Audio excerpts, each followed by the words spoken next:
Udah tuh kan udah. Bismillahirrahmanirrahim. Assalamualaikum warahmatullahi wabarakatuh. Waalaikumsalam Warahmatullahi warahmatullahi wabarakatuh. wabarakatuh. Alhamdulillahirabbil alamin. Wassalatu wassalamu ala asrafil anbiya'i wal mursalin Sayyidina Muhammadin wa ala alihi wa sahbihi ajma'in. Amma ba'd. Pertama-tama marilah kita panjatkan puja dan puji syukur kita kehadirat Allah Subhanahu wa taala yang telah memberikan kita berbagai macam nikmat. Salah satunya nikmat sehat dan nikmat sempat, sehingga alhamdulillah kelompok kami yaitu kelompok 4 bisa mengerjakan tugas seminar standar akuntansi keuangan syariah dalam bentuk video presentasi. Kedua kalinya salawat berserta salam tak lupa kita haturkan kepada junjungan Nabi besar Muhammad sallallahu alaihi wasallam. Semoga kelak di yaumil akhir kita mendapat syafaat beliau. Amin ya rabbal alamin. Baik. Pada kesempatan kali ini kami dari kelompok 4 akan mempresentasikan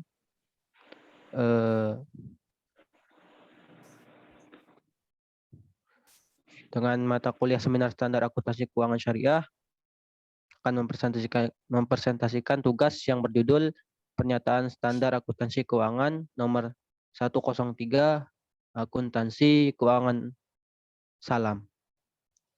Next.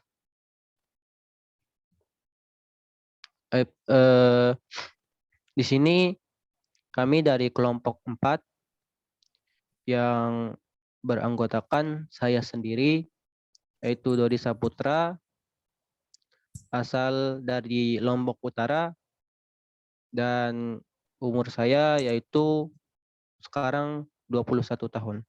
Selanjutnya,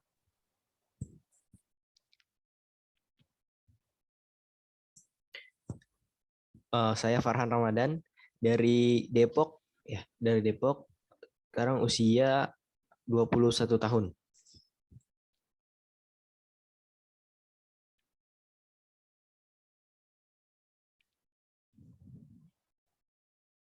dan anggota kelompok kami yang ketiga yaitu Dede Muhammad Wildan. Dia dari Garut.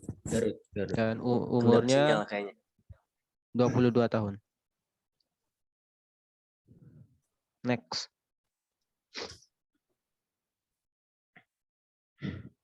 Nah, langsung saja untuk penyampaian materi. Materi pertama yang akan disampaikan oleh saudara Farhan Ramadan, kepadanya dipersilahkan. Oke, baik. Terima kasih kepada Saudara Dodi yang telah mempersilahkan saya untuk mempresentasikan materi-materi yang pertama terkait dengan PSAK 103, yakni tentang tujuan, kemudian ruang lingkup, dan definisinya. Yang pertama ada tujuannya. Penyampaian ini bertujuan untuk mengatur pengakuan, pengukuran, penyajian, dan pengungkapan transaksi salam.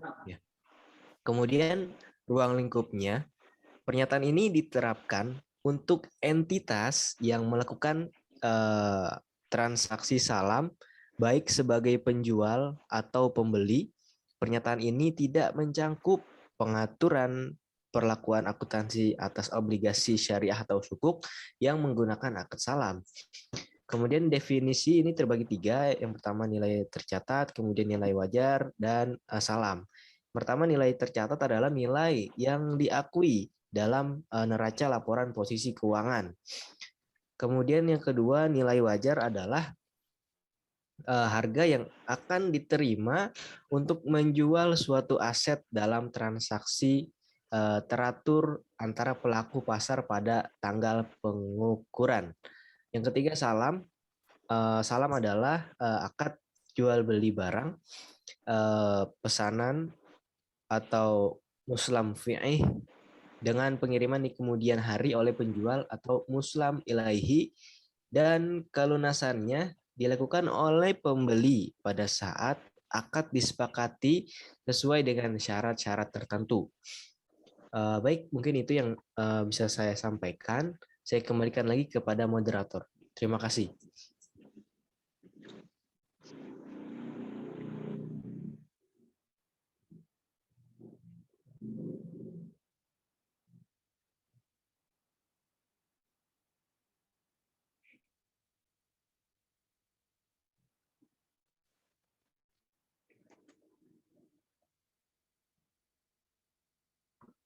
Afwan, Dodi. Afwan, itu belum di-mute. Belum kedengar suaranya. Afwan. Selanjutnya yaitu karakteristik dari akad salam itu sendiri. Nah, karakteristik yang pertama yaitu entitas dapat bertindak sebagai pembeli dan penjual dalam suatu akad transaksi. Nah, maksud dari entitas itu misalnya bank syariah dapat bertindak sebagai pembeli dan atau sekaligus penjual dalam suatu transaksi salam. Nah, jika entitas ini yang berbentuk bank syariah itu tadi bertindak sebagai penjual, kemudian memesan kepada pihak lain untuk menyediakan barang pesanan dengan cara menggunakan akad salam, maka hal ini disebut salam paralel. Nah, karakteristik yang kedua yaitu spesifikasi dan harga barang pesanan disepakati oleh pembeli dan penjual di awal akad. Nah, spesifikasi dan harga barang pesanan disepakati oleh pembeli dan penjual di awal akad itu ketentuan harga barang pesanan tidak dapat berubah selama jangka waktu akad. Nah, dalam hal bertindak sebagai pembeli, entitas tadi bank syariah dapat meminta jaminan kepada penjual untuk menghindari risiko yang merugikan. Nah, selanjutnya yaitu karakteristik yang ketiga, barang pesanan harus diketahui karakteristiknya secara umum yang meliputi yaitu jenis, spesifikasi teknis, kualitas dan kuantitas dari barang akad salam tadi. Barang pesanan harus sesuai dengan karakteristik yang telah disepakati antara pembeli dan penjualnya. Nah, jika barang pesanan yang dikirim salah atau cacat, maka penjual harus bertanggung jawab atas barang yang cacat tadi. Nah, karakteristik selanjutnya yaitu alat pembayaran harus diketahui jumlah dan bentuknya. Nah, baik berupa kas, barang atau manfaatnya. Pelunasan harus dilakukan pada saat akad disepakati dan tidak boleh dalam bentuk pembahasan utang penjualan atau penyerahan piutang pembeli dari pihak lain. Nah, selanjutnya yaitu karakteristik yang terakhir, transaksi salam dilakukan karena berniat memberikan modal kerja terlebih dahulu untuk memungkinkan penjual atau produsen memproduksi barangnya. Barang yang dipesan memiliki spesifikasi khusus atau pembeli ingin mendapatkan kepastian dari penjual. Transaksi salam diselesaikan pada saat penjual menyerahkan barang kepada pembeli. Nah, itu. Next.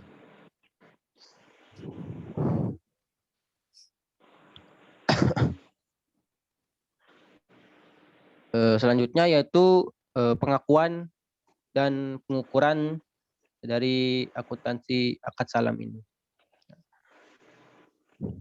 Pengakuan dan pengukuran yang pertama yaitu akuntansi untuk pembeli. Nah, piutang salam diakui pada saat modal usaha salam dibayarkan atau dialihkan kepada penjual. Modal usaha dapat berupa kas atau non kas. Modal usaha salam dalam bentuk kas diukur sebesar jumlah yang dibayarkan. Sedangkan modal usaha salam dalam bentuk aset non-kas tadi diukur sebagai nilai wajar. Nah, selisih antara nilai wajar dan nilai tercatat modal usaha non-kas yang diserahkan diakui sebagai keuntungan atau kerugian pada saat penyerahan modal usaha tersebut. Nah, penerimaan barang pesanan dalam akuntansi pembeli ini, akuntansi untuk pembeli ini diakui dan diukur.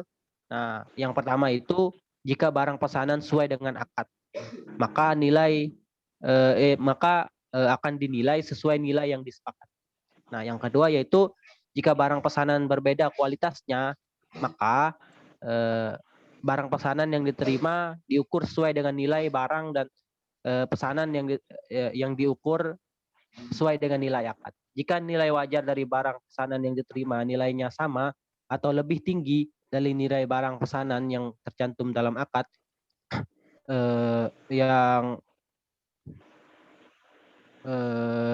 jika barang pesanan berbeda kualitasnya, maka yang kedua yaitu barang pesanan yang diterima diukur sesuai nilai wajar pada saat diterima dan selisihnya diakui sebagai kerugian.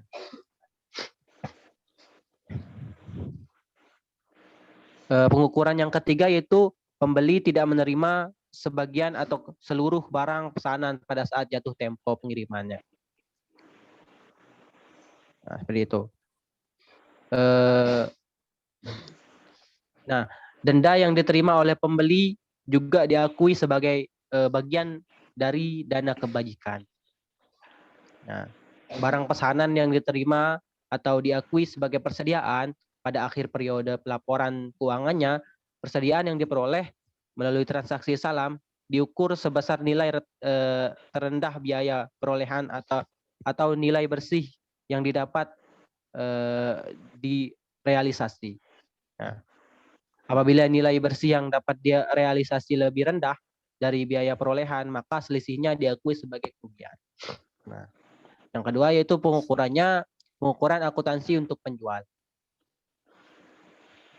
Kewajiban salam diakui pada saat penjualan penerimaan modal usaha salam sebesar modal usaha salam yang diterima. Modal usaha salam yang diterima dapat berupa kas atau non-kas.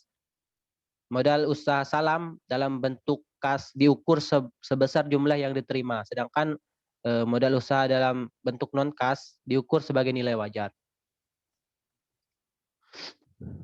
Kewajiban salam dihentikan pengakuannya pada saat penyerahan barang kepada pembeli.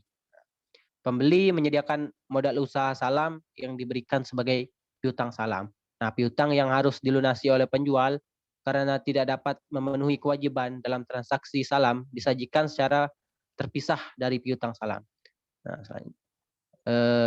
penjual juga menyajikan modal usaha salam yang diterima sebagai kewajiban salam. Nah, seperti itu. Selanjutnya materi selanjutnya yaitu tentang pengungkapan dan pengukuran yang akan disampaikan oleh saudara kita Dede Muhammad Wildan. Kepadanya dipersilahkan. Ya. Baik, terima kasih kepada Ahina Dodi. Oke, saya akan menjelaskan tentang pembelian dalam transaksi salam ataupun mengungkapkan. Yang pertama, besarnya modal usaha salam, baik yang dibiayai sendiri maupun yang dibiayai secara bersama-sama dengan pihak lain. Yang kedua, jenis dan kuantitas barang pesanan dan pengungkapan lain sesuai dengan PSAK 101 penyajian laporan keuangan syariah. Yang selanjutnya itu penjualan dalam transaksi salam mengungkapkan, yaitu yang pertama piutang salam kepada produsen yang memiliki hubungan istimewa.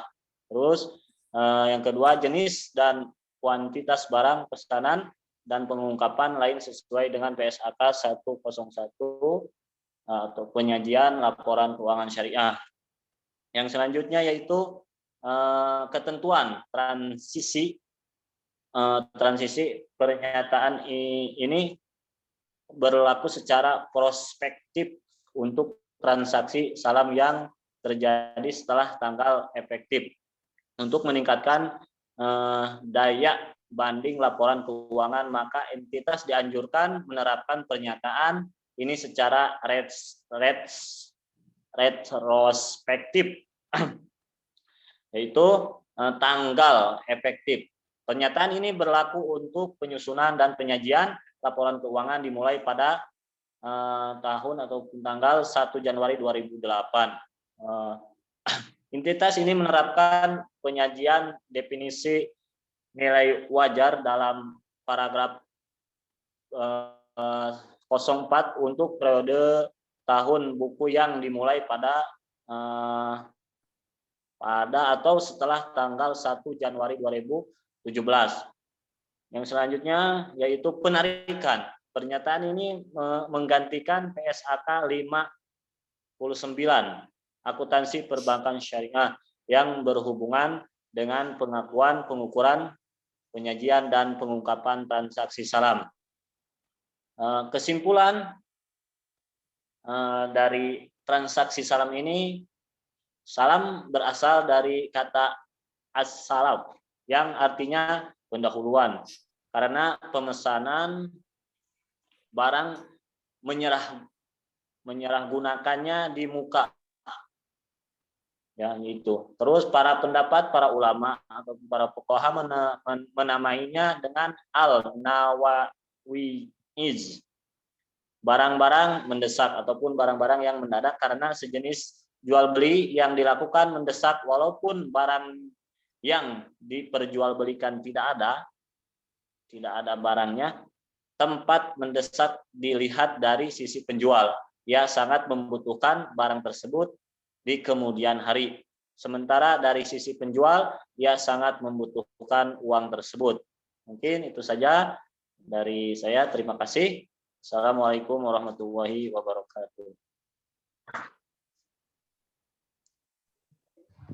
Oke, baik. Terima kasih kepada Saudara Dede Muhammad Wildan yang telah menyampaikan materi terakhir. Dengan penyampaian materi terakhir tadi itu sekaligus berakhirlah materi yang bisa kita sampaikan dari kelompok 4. Nah, mungkin kami dari kelompok 4 menyampaikan banyak-banyak permohonan maaf jikala banyak kesalahan dalam penyampaian atau banyak kekeliruan dalam penyampaian kami, karena kami ini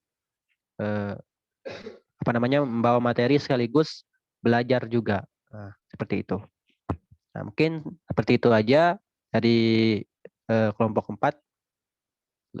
Kurang dan lebihnya kami mohon maaf. Assalamualaikum warahmatullahi wabarakatuh. Waalaikumsalam warahmatullahi wabarakatuh. Terima kasih. Thank you.